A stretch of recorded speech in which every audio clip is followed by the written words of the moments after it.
Vinayan sir award കൊടുത്തതിന് ശേഷം അവര് കൈ കൊടുത്തിട്ട് കാല് തൊട്ട് നമസ്കരിച്ച് എൻ്റെ അടുത്ത് തിരിഞ്ഞപ്പോൾ അവരെൻ്റെ കാല് പിടിക്കാൻ പോകുന്ന അവരുടെ കൈ എടുത്തിട്ട് അവരെ അനുഗ്രഹിച്ചു. അതാണ് ഞാൻ മീൻ ചെയ്തത്. ഇന്നലെ ഞാൻ അവരെ വിളിച്ചിരുന്നു, സൈന്യം വിളിച്ചിരുന്നു, കുറച്ച് സംസാരിച്ചു. സോറി. സോഷ്യൽ മീഡിയയിൽ വിമർശനം രൂക്ഷമായതോടെ നടൻ ശങ്കർ കലാഭവൻ സരികയെ ഫോണിൽ വിളിച്ച് ക്ഷമാപണം നടത്തിയിരിക്കുന്നു. സംഭവം നിങ്ങളെല്ലാം കണ്ടു കാണുമായിരിക്കും. കൊച്ചി ചങ്ങമ്പുഴ പാർക്കിൽ കഴിഞ്ഞ ദിവസം കലാഭവൻ മണിയുടെ ഒരു അനുസ്മരണ ചടങ്ങ് നടന്നിരുന്നു. ദേശീയ കലാ സംസ്കൃതിയാണ് പരിപാടി സംഘടിപ്പിച്ചത്.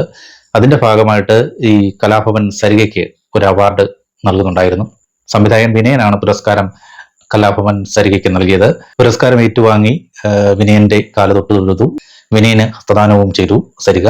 അതിനുശേഷം ശങ്കറാണ് പ്രശസ്തി പത്രം കൊടുക്കേണ്ടിയിരുന്നത്. ഈ സമയത്ത് പ്രശസ്തി പത്രം ഏറ്റുവാങ്ങിയ ശേഷം സരിക ഹസ്തദാനത്തിനായി 2 തവണ കൈ നീട്ടുമ്പോൾ ശങ്കർ കൈകൊണ്ട് എന്തോ ഒരു നിരസിക്കുന്ന പോലെ കാണിക്കുകയായിരുന്നു. സരിക ശങ്കറിന്റെ കാല് തൊട്ട് വണങ്ങിയിട്ടാണ് പോകുന്നത്. ഈ സംഭവം പക്ഷെ സോഷ്യൽ മീഡിയയിൽ അങ്ങ് വൈറലായി. ശങ്കർ പൊതുവേദിയിൽ കലാഭവൻ സരികയെ ഹസ്തദാനം നൽകാതെ അപമാനിച്ചു എന്ന തരത്തിലായിരുന്നു വീഡിയോ പ്രചരിച്ചത്. ഇപ്പോൾ എന്തായാലും ഒടുവിൽ ശങ്കർ ക്ഷമാപണം നടത്തിയിരിക്കുന്നു. പക്ഷെ ശങ്കർ പറയുന്ന ചില കാര്യങ്ങളിലൂടെ ഉണ്ട്. ആളുകൾക്കിടയിൽ അത് തെറ്റിദ്ധാരണ ഉണ്ടായതാണ്.